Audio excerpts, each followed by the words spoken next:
सालों पहले की बात है। एक लड़की अपने घर के स्विमिंग पूल में अपने भाई की गुमी हुई बोट को देखती है और अपने बिस्तर पर लेटे हुए बीमार भाई से कहती है कि मैं उस बोट को तुम्हारे लिए लेने जा रही हूँ। उसका भाई कुछ नहीं बोलता क्योंकि वो बहुत बीमार था। लड़की पूल के पास जाकर पानी में जंप कर देती है और अचानक ही कोई अजीब ताकत उसे पानी की गहराइयों में खींच लेती है। ये लड़की मर जाती पूल से बाहर उसे अपनी मॉम दिखाई देती है। पूरा जोर लगाते हुए जब वो बाहर आती है तो बाहर उसकी मॉम तो क्या कोई इंसान नहीं था। अचानक से दोबारा कोई ताकत उसे ऐसा पानी के अंदर खींचती है कि वो लड़की दोबारा कभी नजर नहीं आई। सीन यहीं से कट होकर प्रेजेंट टाइम में शिफ्ट होता है और हम रे की फैमिली को देखते हैं। ये लोग रहने के लिए एक स्विमिंग पूल वाला ऐसा घर ढूंढ रहे थे जहाँ रे का अच्छे से इलाज हो सके, क्योंकि किसी एक्सीडेंट की वजह से रे का सेंट्रल नर्वस सिस्टम डैमेज हो गया था और अब वो रूटीन की चीजें जैसे चलना फिरना देखना जैसे काम भी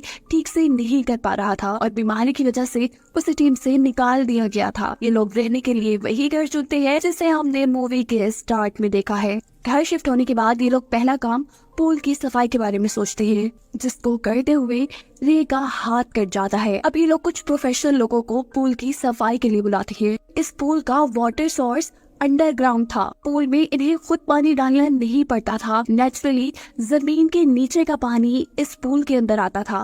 वो लोग कहते हैं कि ये पानी तुम्हारे लिए काफी अच्छा साबित हो सकता है। खैर हम आगे देखते हैं कि पूल अब दोबारा से तैयार था। ये फैमिली बहुत ज्यादा खुश थी। ये लोग पूल के अंदर जंप कर देते हैं। सभी को बहुत मजा आ रहा था। ये लोग अपने कुछ काम करते हैं और रात में रे की वाइफ दोबारा पूल के अंदर स्विमिंग करने के लिए जाती है। उसे भी स्विमिंग करते हुए पूल के बाहर रे खड़ा नजर आता है, लेकिन जब वो बाहर आती है तो यहाँ कोई नहीं था। रे की वाइफ इन सारी चीजों से घबरा जाती है और घर के अंदर चली जाती है। अब यहीं पर हमें इनकी बिल्ली को बैठा दिखाया जा रहा था। उससे पूल के बिल्कुल दरमियान में वही बोट दिखाई देती है जो कहानी के शुरू में दिखाई जा रही थी। और अगले दिन इन सब को इस पानी के अंदर इनकी कैट का कॉलर मिला था। इनकी कैट अब गायब हो चुकी थी। रे का बेटा इस चीज से बहुत ज्यादा उदास हो चुका था। उसकी मॉम से कहती है उदास ना हो, हम इस पुल के ऊपर एक कवर लगा देंगे ताकि आइंदा कभी ऐसा कुछ ना हो पाए। यही रे नोटिस करता है कि कल जो स्विमिंग पूल से उसके हाथ में बड़ा सा कट लगा था उसमें बिल्कुल दर्द नहीं है। वो पट्टी खोल के देखता है तो इतना बड़ा कट बिल्कुल ठीक हो चुका था, ऐसे जैसे कभी कोई चोट लगी ही ना हो। रे को लगता है कि ये सब पूल के पानी की वजह से हुआ है, इसीलिए वो पूल में ज्यादा से ज्यादा वक्त गुजारने लगता है। जबकि दूसरी तरफ रे की वाइफ को पूल से जुड़े कुछ बुरे सपने भी आने लगते हैं। रे अगले दिन डॉक्टर के पास रेगुलर चेकअप के लिए जाता है। डॉक्टर बताती हैं कि हैरानकुन तौर पे रे बहुत तेजी से रिकवर कर रहा है। दिखाया जाता है कि रे का बेटा स्विमिंग पूल के पास बैठा था जब अचानक स्विमिंग पूल के अंदर बहुत से कॉइन्स आना शुरू हो जाते हैं। उसे लगता है कि ये कॉइन्स शायद उसके डैड फेंक रही है, जिन्हें वो जमा करना शुरू कर देता है। और अचानक उसे पानी के अंदर एक बच्ची दिखाई देती है, वही बच्ची जो इस मूवी के स्टार्ट में इसी पूल में गायब हो गई थी। वो बच्ची स्विमिंग पूल के ड्रेन हॉल से मदद मांग रही थी। इस ड्रेन के अंदर हाथ डालने पे पहले इस बच्ची को एक खिलौना मिलता है। जब वो इस खिलौने को बाहर निकालता है तो उसके ऊपर बहुत से बाल लगे हुए थे। अचानक वो बाल हाथों में बदल जाते हैं और ये हाथ उसे अपनी तरफ खींचने लग जाता है। बच्चा बहुत ज्यादा डर कर यहाँ से बाहर निकल आता है। वो ये सारी बातें अपनी मॉम को बताता है। उसकी मॉम जब चेक करती हैं तो वहाँ कुछ भी नहीं था। ये सब लोग मिलकर अब रे की बेसबॉल प्रैक्टिस में जाते हैं, जो करते हुए पहले तो रे काफी कमजोर महसूस कर रहा था अपने आप को, लेकिन फिर जब वो पूरा फोकस लगाता है तो इस बार उसने ऐसी शॉट लगाई थी कि बॉल तक फट गई थी। सब लोगों के साथ साथ वो खुद भी इस चीज से हैरान था। रात में रे और उसकी वाइफ डिनर के लिए चले जाते हैं। रे की बेटी अपने फ्रेंड को बुला लेती है। ये लोग जब स्विमिंग पूल में स्विमिंग कर रहे होते हैं तो अचानक उस बच्ची को पानी के अंदर भूत नजर आता है, जिससे डरकर वो पूल से बाहर ही निकलने वाली थी, पर वही भूत उसे पानी के अंदर खींच लेता है। सिर्फ यही नहीं, ये भूत उसे स्विमिंग पूल के पानी से भी नीचे ले गया था। ये लड़की अपने आप को इससे बचाते हुए स्विमिंग पूल में आकर बाहर निकल आती है। वो इतना ज्यादा डरी हुई थी कि उसके भाई को भी समझ आ गई थी कि उसके साथ भी कुछ बुरा हुआ है। वो लड़का अपनी बहन से कहता है कि मैं जानता हूँ इस पूल में कुछ ना कुछ गड़बड़ है और हमें मॉम डैड को इसके बारे में बताना चाहिए, लेकिन वो लड़की कहती है नहीं, तुम ऐसा नहीं करोगे, क्योंकि ये पूल ही है जो हमारे डैड को बहुत तेजी से ठीक कर रहा है और हमारी मॉम भी खुश रहने लगी है। इन दोनों की इस बात का यकीन तो था कि ये पोल भूतिया है, लेकिन वो इस बारे में अपने मॉम डैड को नहीं बताते। अगले दिन ये लोग पोल पार्टी रखते हैं और रे ने जिनसे घर खरीदा था वो एजेंट भी यहाँ आती है। रे की वाइफ उससे सवाल करती है कि मैंने सुना है कि 15 साल तक ये पुल बंद रहा, ऐसा कैसे हो सकता है कि इतने सालों में यहाँ रहने वाले लोगों ने इस पुल का इस्तेमाल ही नहीं किया। एजेंट बताती है कि काफी सालों पहले यहाँ पे एक लड़की डूब गई थी, जिसके बारे में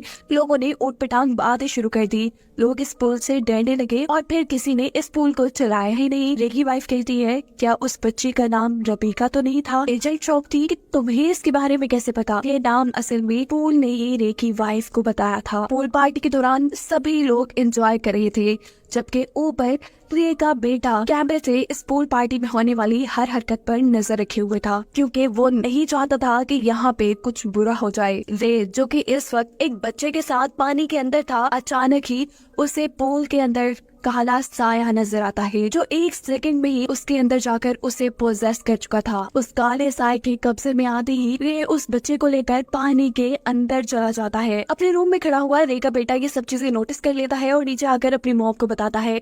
ये लोग रे के हाथ में मौजूद उस बच्चे को तो बचा लेते हैं, पर जिस बच्चे को लेकर रे पानी के अंदर गया हुआ था वो उसके कोच का बेटा था। कोच बहुत ज्यादा नाराज था, वो रे के खिलाफ FIR भी कटवा सकता था, पर रे की वाइफ उसे समझाती है कि ये रे की बीमारी की वजह से हुआ होगा। रे की भी हालत काफी अजीब हो चुकी थी, वो भी अजीब अजीब हरकतें कर रहा था, इसीलिए उसकी वाइफ उसे कमरे में बंद कर देती है और खुद रबीका यानी सालों पहले इस पूल में डूबने वाली बच्ची के ऊपर रिसर्च शुरू करती है। जो करते हुए उसे मालूम पड़ता है कि सदियों से ही इस पूल के अंदर लोग गायब होते आ रहे हैं। ये बात जानने के बाद वो खुद भी खौफ में आ चुकी थी। वो इस पूल का पानी सबसे पहले निकालती है और फिर रेबिका की मॉम के पास जाती है और उनसे पूछती है कि रेबिका के साथ क्या हुआ था और आपका बेटा जो बहुत ज्यादा बीमार था आज वो बिल्कुल ठीक कैसे है और शेफ का इतना बड़ा आदमी कैसे बना। वो पहले ये औरत कहती है कि तुम जो सब बता रही हो वो झूठ है, मेरी तो कोई बेटी ही नहीं थी।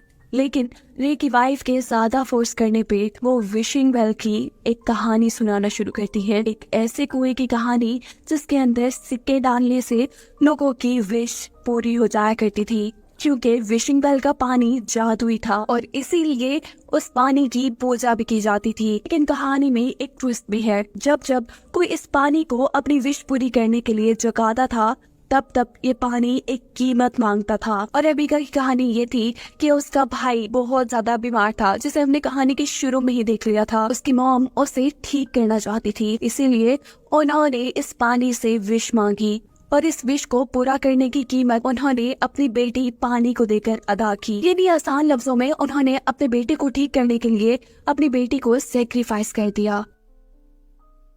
रे की वाइफ नोटिस करती है कि इस औरत के काले आंसू आ रहे थे, कोई चीज उसे पोसेस कर रही थी और यहाँ का पानी भी अजीबोगरीब हरकतें कर रहा था।